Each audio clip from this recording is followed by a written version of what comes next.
What exactly makes the first chapter of Akane Banashi the perfect first chapter? With me to discuss this, he needs no introduction. The Masked Man, aka Asura, aka Masked Asura, aka some name I'm probably forgetting. How you doing, man? I'm doing all right. Appreciate you for having me on for this video. Of course, I am super excited to hear your thoughts on this manga because I personally love it, and so I want to hear a lot about what your experience was. So let's get right into it. Of course, like I just said, the topic of this video is what makes a perfect first chapter. Now, I read this chapter, with no context of the story, no idea of what Rakugo was. I read this chapter and instantly I was sold. I binged the first 30 chapters in one day, less than a day. That's how it hooked me. And I think one of the ways this chapter does this is it's weird because it's really not about Akane in this chapter. You see Akane and her background, but it's really about her dad. If you were to read this chapter and not see the last page, you would think this is going to be about the father. So it's really weird how it does this, of it gives you Akane's motivations all from the perspective of the father. So let me ask you this. What did you think about how the author went about doing that? Giving us the motivation and the background for Akane all from the perspective of the father. How did you enjoy that, and how well do you think that was executed? I think that's what made the chapter interesting. So I personally really enjoyed that, as it's one of those things where you want to make it very clear from your first chapter that your main character has a motivation, and so it's one of those things where as a reader, while you're in the moment, you're following a story and you're wondering whether or not it's going to be predictable, and that sort of starts turning off your brain and the interest. So then that final, twist at the end where it's like, okay, this isn't his story, it's about his daughter. I thought that was pretty well executed. Obviously, later on with the discussion, we can get on about, whether or not it really does, give you a little too much regarding Akane's motivation. But, I think regarding, just what it did with the father, I thought that was something that I can't recall happening too much. Right, exactly. You see it with certain stories, they will switch the characters. They'll take one character, that's the character you get invested in, and then they switch, and somehow it really works. With Chainsaw Man recently, everyone's invested in Denji, and then we switch to Asa, who, at least personality-wise, is way less interesting. Again, at least right away, but, it works.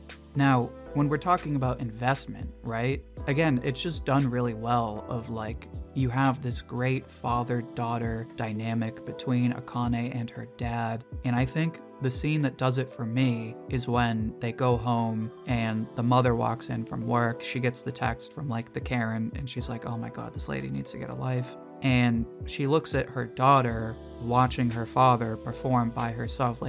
You could pull a bunch of metaphors from it, but what I just love, it shows you not just Akane's motivation, for getting revenge for her dad, but it shows you, in addition to that, her genuine motivation for wanting to be a Rakugoka, which is this just pure love for the art form. What did you think when you were reading that scene?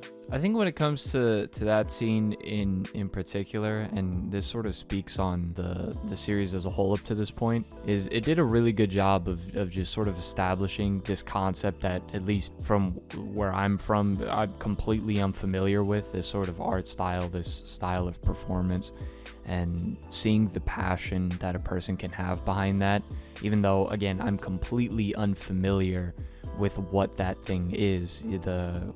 How was it pronounced? Rakugo. Yeah, Rakugo. When it comes to Rakugo, it's I'm completely unfamiliar with that, but I'm instantly given a connection to, Akane and her father, because we all have that thing that we're passionate for, right? Even if it's a completely different thing, we all understand that sort of spark in one way or another. So I think that scene did a really good job of sort of showing that, it doesn't matter what it is, if someone has a passion for something, that's admirable, and it's a motivation that it makes them likable.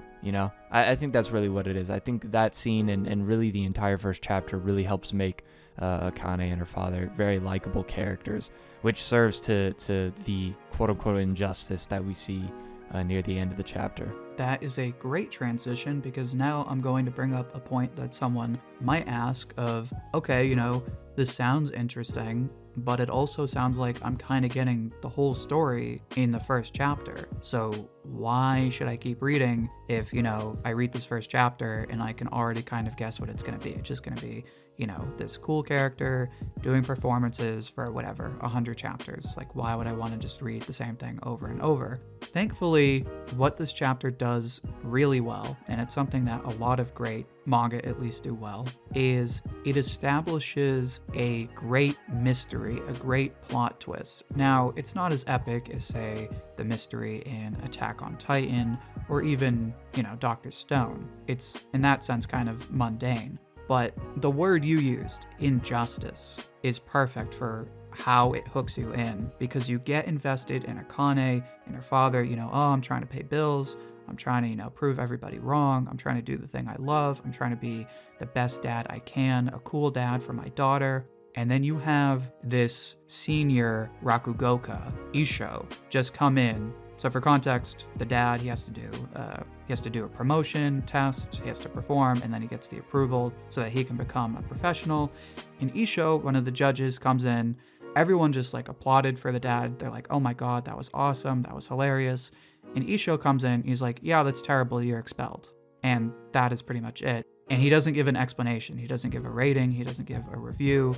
So again, it helps establish Akane's motivation of getting revenge. But at least with me, part of why I wanted to read the next 30 chapters was I had to know, why did this guy do this? So what was your experience when you got to that point in the chapter, and how did it hook you? Well, that's sort of the big mystery, and like you were saying, that's kind of one of the motivations to continue to read forward.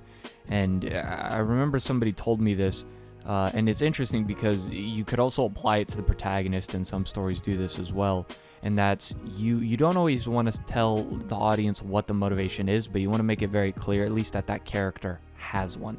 So when that happens to her father and he gets expelled, that is sort of the big hook, right? Because now you're wondering, okay, what was the actual motivation behind this? And sort of the prospect of finding out that mystery sort of really, it gets rid of any sort of boundaries the story might have. Because as you said at first, when you think about just from Akane's perspective and what her journey as a character might be, as I was kind of saying earlier, your mind already starts to try to predict things. But yet when you completely have this entire other side of the story where it could be a whole new perspective, and it's really limitless, the options as to why he took the decision that he took, because that's usually how information is hidden from another person's perspective, then it just sort of, it opens things up for you a lot. So yeah, that was definitely the moment in the chapter where, for me, I was like, okay, there's something else here worth sticking around for and figuring out.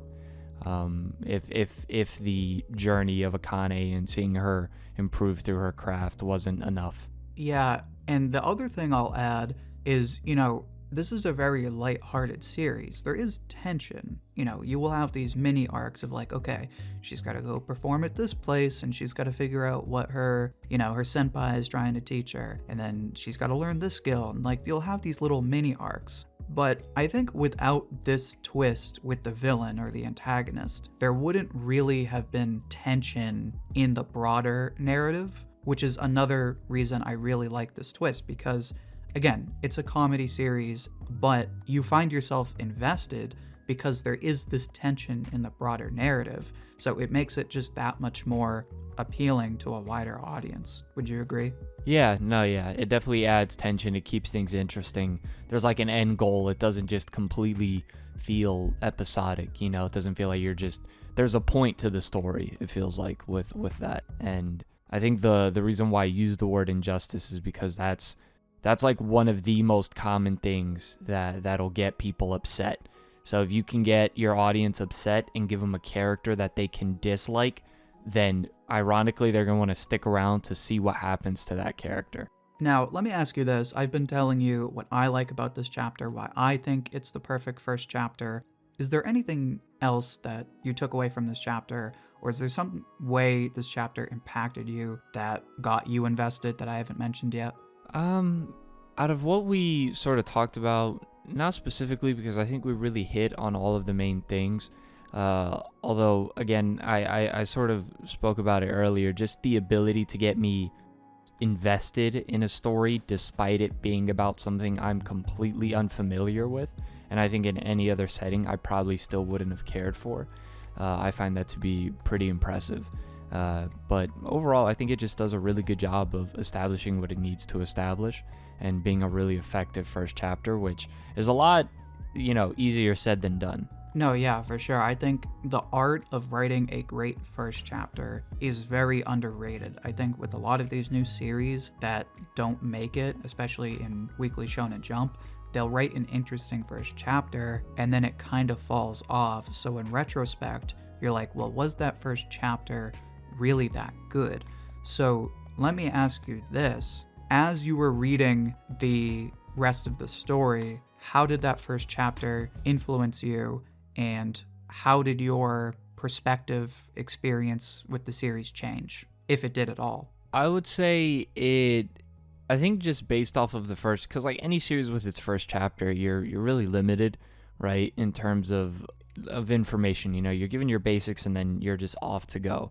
And I think as the series ends up going on, and we're introduced to more characters, I think looking back at that first chapter, my perspective has changed in the sense of this is a much more complicated style of performance than just going on a stage and making an audience laugh. That's what I would have originally believed if I had just left it at that first chapter. So I think continuing the series onwards, it definitely broadened my perspective on performance. And it's also left some really interesting sort of mental notes for things that go just beyond that style of performing, but I think just creating in general. For sure. That's one thing that Akane Banashi does really well is obviously it centers on Rakugo, and that's what it sells you on in the first chapter. But as it develops, it's really more about just storytelling in general, and no matter what medium you decide, whether it be videos, whether it be articles, music, whatever, what you see in the series, and if you're an artist you can relate, is you kind of have to incorporate everything into your art form, and I think that's something you touched on. So to close out the discussion, quick question Akane Banashi fans would like to hear. Where do you see Akane Banashi a year from now? Not necessarily the plot, but in Weekly Shonen Jump, in the mainstream, whatever. Where do you see it a year from now? A year from now, it's tough to say, just because I feel like manga's in a little bit of a volatile state, but you probably follow the shonen magazines a lot better than I do, so I can't really speak to how it's doing sales-wise and number-wise, and whether or not it's doing enough to avoid the almighty axe that seems to be canceling a lot of series, because it's just really difficult, it feels like, as of recent, to get a series that's ongoing. But if it manages to continue onwards, do well in manga sales, I think given, and this is honestly any series, but I think honestly given a really good anime adaptation, it has a unique enough of a premise to maybe get audiences invested. As to how mainstream it will get, I don't really see it, as weird as it is to say, I don't really see it doing as well as something like My Dress Up Darling did. When it first sort of exploded in the anime due to certain reasons. Yeah, just a couple of reasons. 2 reasons. Yeah, just 2 very big reasons. But it was just, I think with Akane Banashi, I think there is a limit. I think there is a limit to the audience for it. Again, unless it just has a great anime adaptation and the humor just hits so much better in the anime. I'm not sure how much of a concept this is, regarding, because it's a little different, right? It's a little different. So I don't know. I don't see it doing too crazy in the mainstream, but I do see it bringing in some waves, but nowhere near to the degree of My Dress Up Darling when the anime came out, or Spy Family that was already doing crazy numbers in terms of manga before that anime came out. No, yeah, I agree. The premise is a little too niche to be as popular as, say, something like Spy Family. Spy Family had a lot of different appeals. Akane Banashi, a little smaller, although with everything it has going for it, everything we talked about in this video, all of the hype that I'm seeing from fans already before an anime announcement, and the fact that it was recommended by Ichiro Oda, which does not happen a lot, so it does have a lot going for it. But I'm glad to see that you enjoyed it. I'm glad I could get you into it. So, Masked, thank you so much for joining me. Anytime, no problem. Thanks for having me. Guys, let me hear what your thoughts are. What do you think of the first chapter? What do you think of Akane Banashi? Make sure to share your thoughts down below. I'll pick my favorite and share it as comment of the week on my community tab. Make sure to check out my other manga recommendations. There'll be a playlist linked right here. Until then, thank you so much, and the both of us hope to hear from you soon.